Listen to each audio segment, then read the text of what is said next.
Laparoscopic surgery అంటే smaller wound and bigger relief. Hello, I'm doctor Satyanand, consultant general and laparoscopic surgeon, Arka hospital, Visakhapatnam.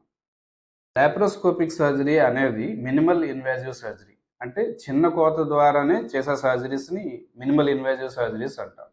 Most కామన్గా perform చేసే laparoscopic surgeries ఏంటంటే laparoscopic cholecystectomy అంటే removal of the gall bladder, and laparoscopic appendicectomy removal of the appendix, అట్లానే laparoscopic hernia surgery and laparoscopic hysterectomy అంటే ఆ uterus remove చేయడాన్ని laparoscopic hysterectomy అంటారు.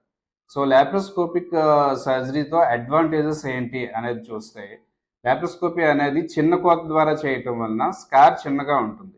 So దానివలన పెయిన్ కూడా తక్కువగా ఉంటుంది, అండ్ దీనిలో బ్లీడింగ్ కాంప్లికేషన్స్ కూడా తక్కువగా ఉంటాయి, ఇన్ఫెక్షన్ రిస్క్ తక్కువగా ఉంటుంది, అండ్ ఎర్లీ రికవరీ, పేషెంట్ తొందరగా రికవరీ అవుతారు అండ్ ఎర్లీగా మనం డిశ్చార్జ్ చేసే అవకాశం ఉంటుంది.